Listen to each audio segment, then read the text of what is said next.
Hello everyone, welcome back to GGN. This is part 2 for this news report today. It's Monday, April 22nd, 2013. I'm Darko. Alright, we're ready to go here.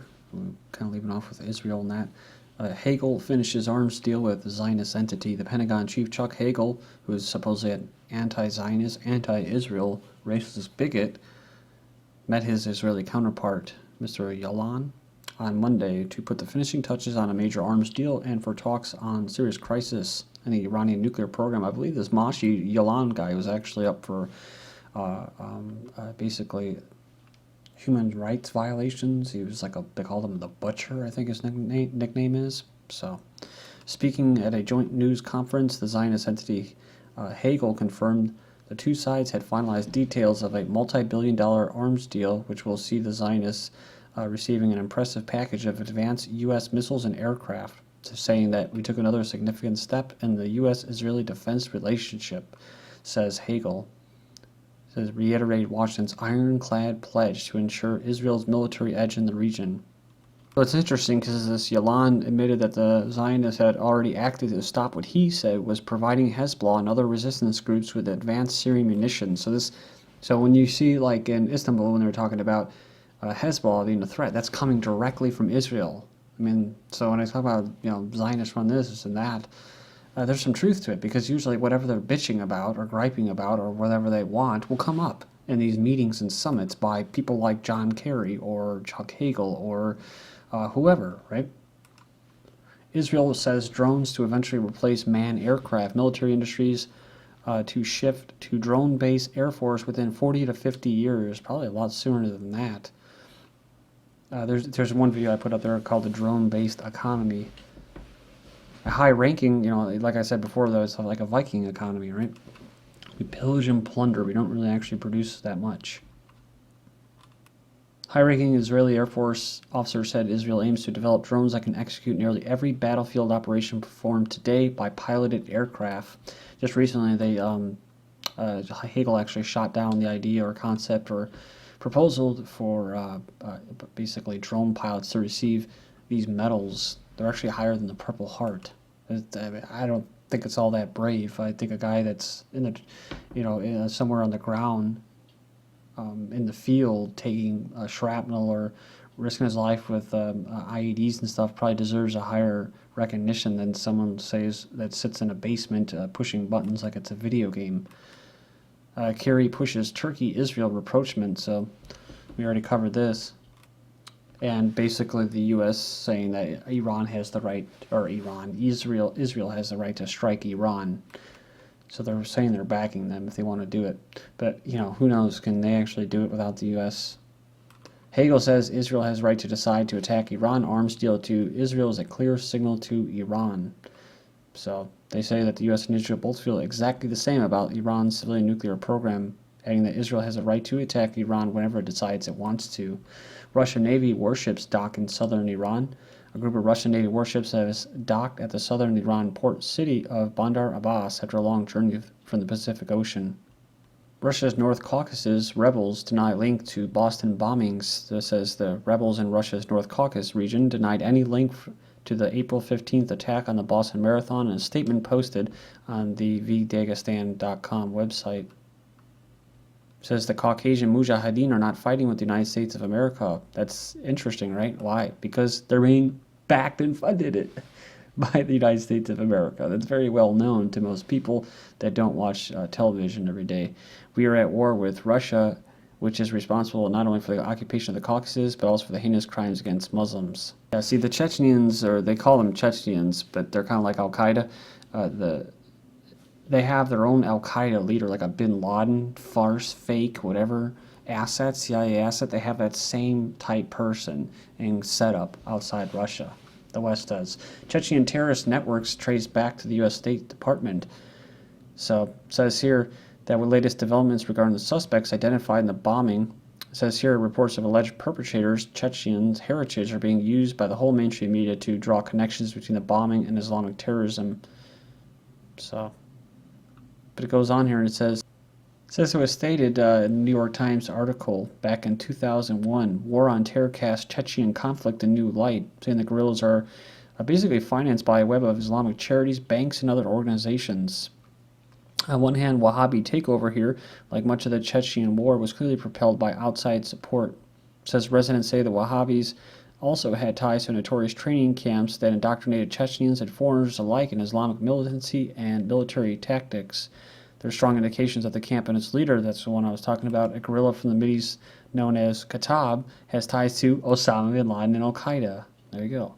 It's a war of words now, the new Chechen terror. For years, the U.S. and its intelligence services have championed the Chechen cause, legitimizing terrorism as righteous resistance. But after the news that the two alleged bombers of Boston were of Chechen origin, the story took on a new political dimension. It says in the last 48 hours, an astounding change has occurred in the lexicon of mainstream media in the U.S., as Chechen Islamists are no longer being referred to as rebels and freedom fighters.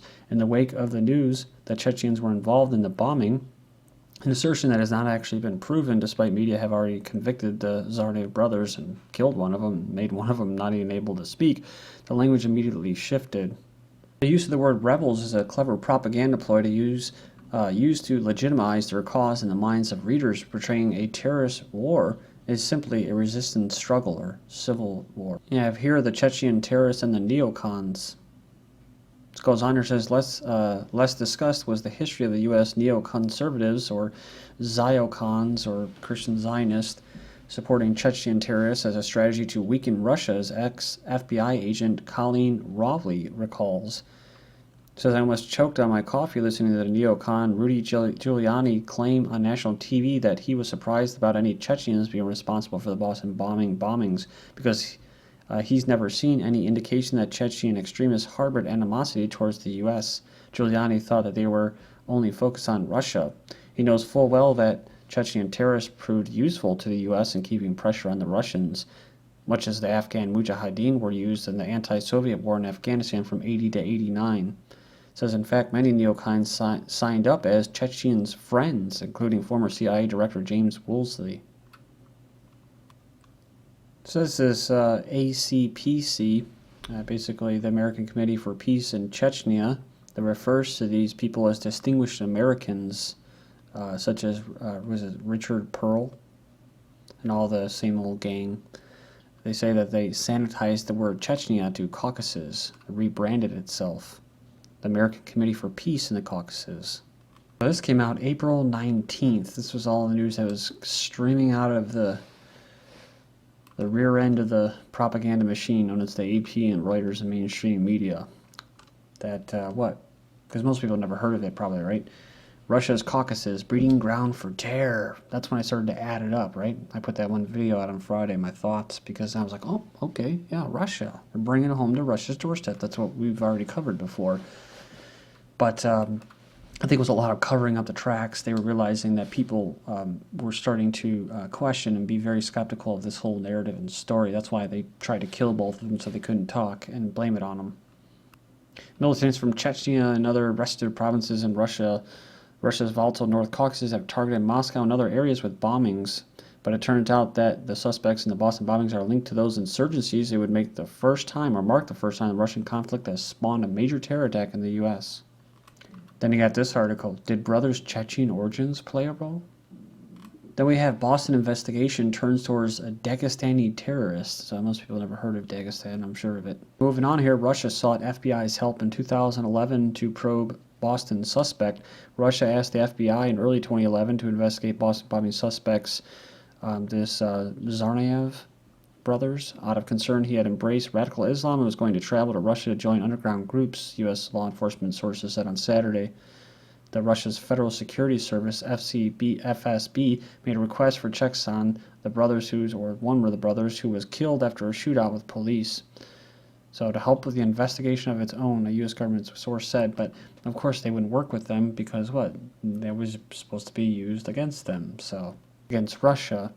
They have 6 killed in Russia shooting. Now, I hardly ever see these stories about shootings in Russia, but here you go. Maybe they're just starting to bring this to the American people. Talking about 6 people have been killed and 1 injured in a shooting at a weapons store in southwest Russia. So, it's a crappy story, but I just included it in here just to show you. This is something that we covered back in March 20th. Russian FSB, their federal security branch, whatever, twice as big as Soviet KGB. In this article, right around the same day, Russia's secret police, the FSB, on permanent duty in foreign states. The FSB will be given a detachment of agents to be assigned on permanent duty in foreign states. The task will not be to protect Russian diplomats from spies, but to work with local intelligence agencies in the struggle against international crime. So we're talking about, this is going off what I was talking about Friday, about the international merging possibly. If they're not going after Russia, you know, let's say they're all not one big global government yet, happy family. Maybe there's warring factions within it, and maybe they're putting pressure on Russia's doorstep using the Chechnya, pulling the Chechnya card. Or maybe they're trying to merge all of these different anti-terror units. Israeli doctors are treating Boston bombing suspect. Ooh, I saw this. I'm like, whoa, wait a minute. What? Right? Because what? Israeli police head to U.S. to aid Boston Marathon bombing investigation? I mean, that was like, wow, you know? But it's not too surprising because the New York Police Department actually has their own department in Israel. As this guy's clinging to life, they got an Israeli doctor. It's funny because people said, the comments board said, oh, isn't it great, you know, these Jewish doctors, always the best doctors. It's like, I don't think that's why he's there, because he's the best doctor. It could be that they're controlling their operations that they carried out. Boston bombing suspect may never speak again, so that's good. His brother's killed. The guy where they shot up the boat, this man who called in the police to come get this guy that was bleeding to death, they just fired a hail of bullets, a wall of bullets into this guy's boat and destroyed it, and didn't say anything about compensation. So you can tell they weren't trying to take these guys alive. They were trying to kill them. They were trying to silence them, right? Just like what? The Dorner. That's what I was talking about last week. San Bernardino Sheriff's Department admits to intentionally burning Chris Dorner alive. So it says the radio dispatch transcripts poured out. It says, but the deputies were told not to fire unless they saw Dorner. They tried to use tear gas to force him out, and when that failed, incendiary gas was used, much like Waco. Which again, were they hit by a missile? I don't know. Was it retribution for taking out Monsanto? I don't know. I do know one thing though, which is Boston bombing is good for Israel. So says here they see dividends for the marathon attack. For most countries, last week's bombing was a grim reminder that violence could break out anywhere, but for a select few, as with the Czech Republic, whose ambassador has had to explain to Americans that Czechs and Chechens are not the same thing at all. Then there's Israel. It says here that they're seeing it as a big boost that's going to make the average American more pro-Israeli and even more eager to increase aid to them. And they basically just hit the lottery with the bombing. That was from Netanyahu's aide, Ron Dermer. Also believes that it will convince people to identify more with Israel and its struggle against terrorism. And they did. They got it, man. Just read the comment boards. Britain slammed for deciding to loan Balfour Declaration to Israeli regime. Decision by the British National Library to loan the original Balfour Declaration to the Israeli regime to be shown in Tel Aviv Museum has triggered some anger among Arabs. The original copy has never left British soil for 96 years. Stated November 1917 from the UK's Foreign Secretary, Mr. Arthur James Balfour, to Baron Rothschild, a leader of the British Jewish community, promising the establishment of Jewish homeland in Palestine. It basically led to the creation of the Israeli regime inside the Palestinian lands, which is known to the Palestinians as Nakba Day, a day when occupation was launched. So yeah, it says here, it describes the Balfour Declaration as a promise of a gift made by someone who does not own it to someone who does not deserve it. So this has to do with dragging the U.S. into war, getting American Zionists in that country to be a part of this agreement as well.